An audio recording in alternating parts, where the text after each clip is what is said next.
stacked together to form a rock. Yes. So originally sedimentary rock is Sandstone, conglomerate, what have you, yeah. Whereas this group of rocks, the chemical, biochemical, biogenic sedimentary rocks, could exhibit a plastic or a non-plastic texture. Now, the non-plastic texture that you can form in the chemical, biochemical sedimentary rocks, of course, is the texture is crystalline.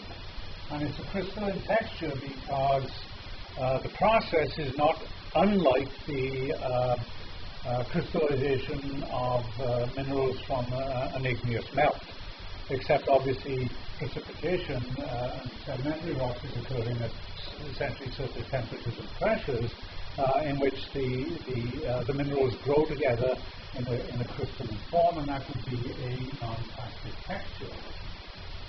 But there are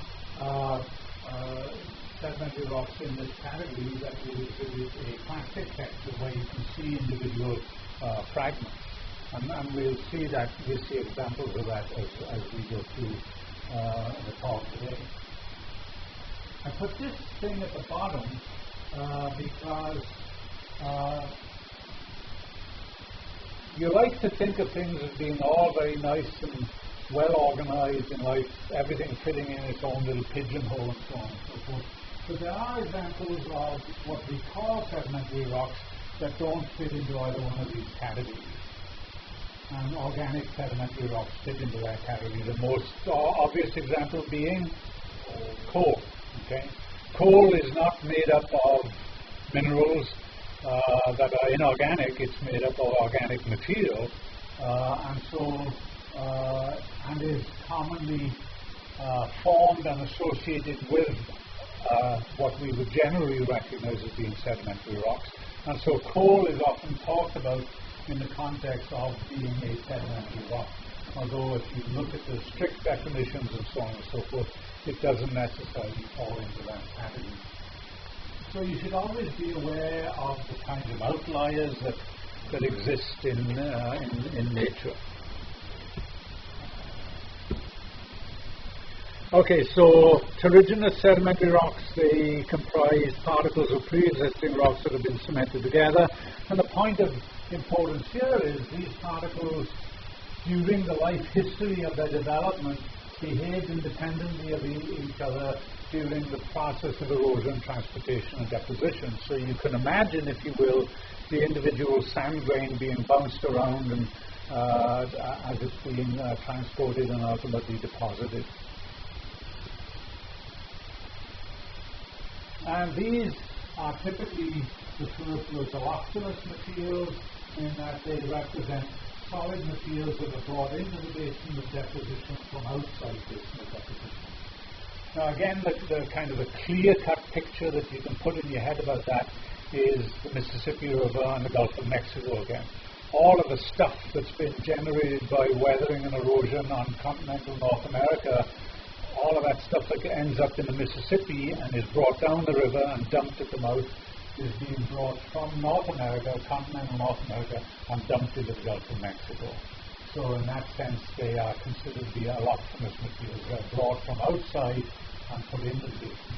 As we'll see a little bit later on when we look at carbonates, which is what I'll talk about today, we will be dealing with autochthonous materials. In other words, sedimentary materials that form within the basin of deposition. They're not brought in from somewhere else.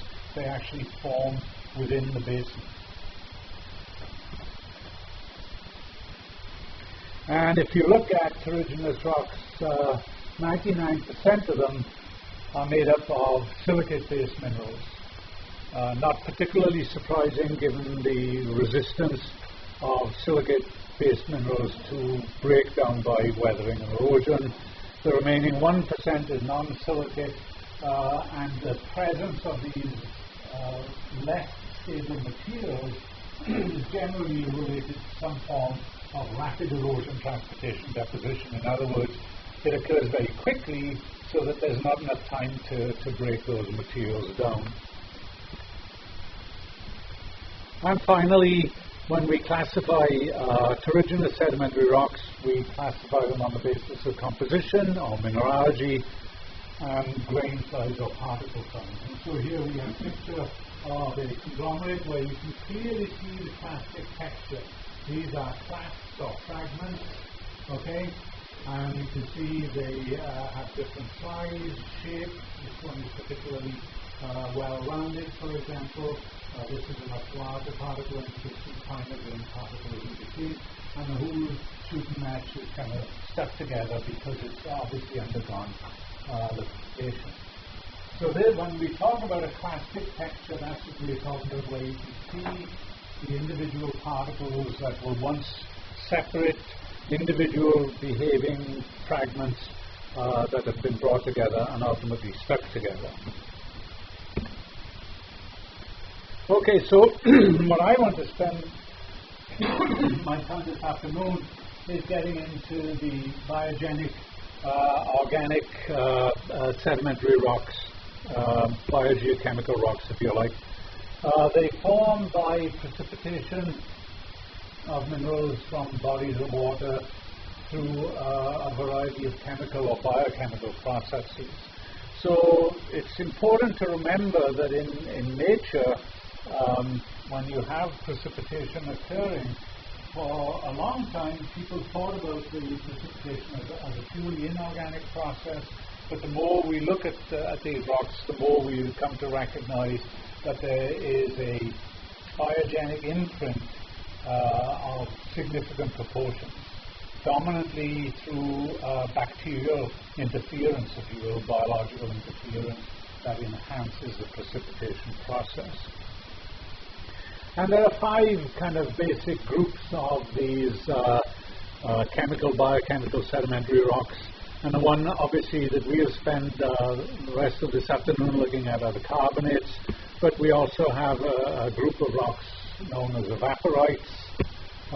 There are siliceous sedimentary rocks such as the cherts. And there are iron-rich sedimentary rocks.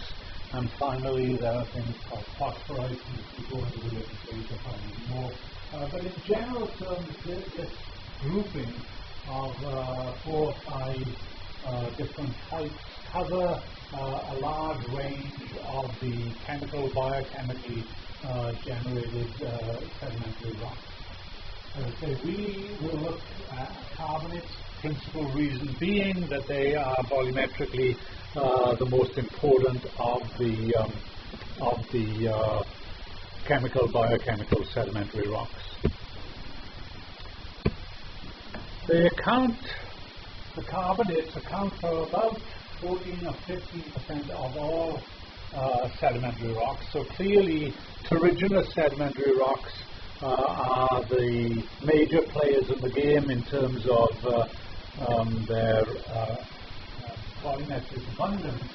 And if you look at this pie diagram right here, you see in the tan colors what we would just generally put under the category of terrigenous sedimentary rocks, and in the blue we are dealing with the carbonates, and then those other ones that I showed would add up to whatever percentage it would be.